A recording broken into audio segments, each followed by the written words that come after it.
Okay, so now we know how to combine normal distributions when they're independent. We can actually apply that to some questions in context. So here's Kevin. The amount he spends is the normal distribution. We know the mean, we know the standard deviation, and we've then got to do some variance on X. So in part A, okay, we've got W as our random variable. Okay, now this is the amount he spends across 2 trips. So it's one observation of X, and then it's plus another observation of X. So I better call these X1 plus X2. But both X1 and X2 have this mean and this standard deviation. So I need to know the expectation and the variance of W. Okay, so the variance of W. Okay, so the expectation of W, well, expectation, the mean, is the one that behaves as you think. So the mean amount for each X is 55.20.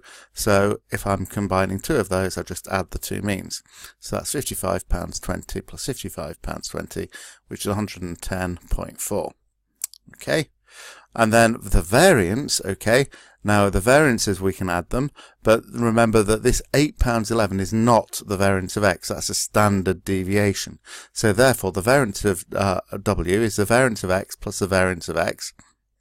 So it's £8.11 squared plus £8.11 squared. And my calculator tells me that that is 135.54, 131.54. There it is. So we've got the mean and we've got the variance of W.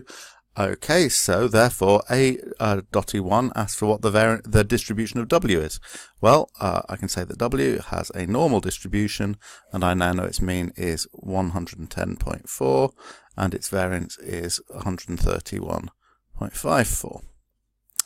Okay, so there's the distribution of W, and now in the second part I've got to find the probability that this is less than £100. So I do a sketch because it's a normal distribution probability question. In the middle, with a Z value of 0, I've got the mean, which is 110.4. Okay, and then I want the probability of being less than 100, so therefore that's this side of the mean. It's going to have a negative Z score. So 100 is down here. To find the Z score, I need to do Z equals X minus mu over sigma.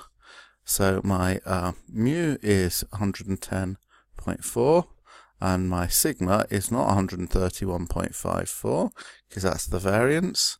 It is the square root of 131.54. So my Z value is X, which is this 100, minus 110.4 over the square root of 131.54. Okay, not very good writing. But on the calculator there, we can see this is minus 0.9068 to 4 significant figures. There it is. Okay, so I've got my Z value and it is negative, which this suggests, and I want the probability of being less than £100, so I need to have shaded that bit. So therefore my Z value I've got here is going to be the upper limit, and the lower limit is going to be something large and negative. So in my normal CD mode 2, okay, I've got a lower of minus 999, and I'm going to have an upper of this value I've just worked out, minus 0.9068. If I type that in correctly, well, let's have another go. 0.9068 equals, okay, I'm getting a probability of 0.1823, which looks about right, should be less than a half. So P equals 0.1823 is my answer to this part of the question. Okay, right, onwards and upwards. Part B says, explain why the distribution of 2x would not be appropriate to use. Okay, well, when would I look at 2x? So here I did an observation of x, that was the first week's shopping. And then I added on the cost of the next week's shopping, which is another independent observation of x. Okay, what would 2x be? Okay, 2x would be a single week's total, a single week's spending, doubled. But what we need is the total of 2 separate independent weeks. So that explains the difference, and in terms of the calculation, I'd have got a different answer if I'd used 2x, and the reason for that is the variance of 2x, okay, would be, remember the rule for variance of a number times x, it would be 2 squared times the variance of x, okay, but if you look at what we've done for the variance of w, when I worked that out, the variance of w was the variance of x plus the variance of x again. There it is. So this is the correct variance that we used in our calculation. If I'd used that variance, this is 4 times the variance of x, but I needed to use twice the variance of x. So that's why I'd have got a different answer. Okay. Now in part C, I need to take Kevin's weekly shopping bill. I should say weekly here. It probably will by the time you see a copy of this question. So we need to take the cost of a week's shopping, but we need to convert it into euros. Okay, so £1 is 1.34 euros. So I'm going to set up a new random variable. I'm going to call it V. Okay, and I'm going to say that V is the cost of a week's shopping, which is x, but converted to euros means that it's 1.34 times x. And I'm going to now work out a probability connected with v, so I need to know the expectation of v. Well, expectations work as you'd expect. It's 1.34 times the expectation of x. The expectation of x was this 55.2, so that's the thing that I have to multiply by the 1.34. So 1.34 times 55.2, I can do on my calculator.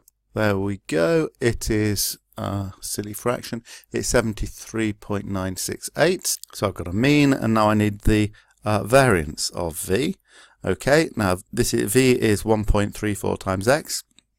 So its variance is based obviously on the variance of x, but the rule when we multiply a number is that we have to do 1.34 squared times the variance of x. And the variance of x is, well, the standard deviation is 8.11, so the variance will be that number squared. So I've got two squarings going on. I've got 1.34 squared, and the variance of x is 8.11 squared, and so I have to work that out. Here we go. It's 118.118.10. Okay, so now I've got the distribution of my v. So v is a normal distribution with mean 73.968, so I'm going to say 73.97, okay, and variance 118.1, so mu is 73.97, and sigma is going to be the square root of 118.1. So I'm ready to do my probability calculation. The question asks me to work out the probability of this being less than 70, because now I'm in euros. So therefore, on my picture, I've got my mean in the middle with a z value of 0. I've got 73.97. So 70 is less than that. I need to find the z value for that, and I want the probability of being less than 70, so it's this region down here that I'm going to use for my probability. So my z value, so z equals the x value, which is 70, minus the mean, which is 73.97, divided by my standard deviation, which is the square root of 118.1. Do that on the calculator.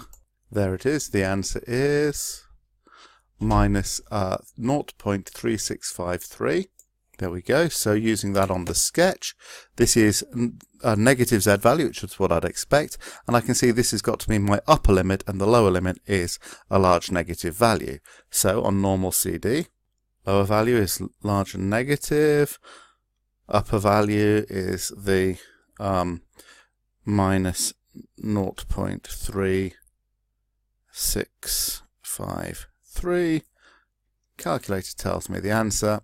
And the probability is my answer, which is 0.3574. 0.3574. That's my final probability, and I'm done with this question. And there's my full solution for parts B and C.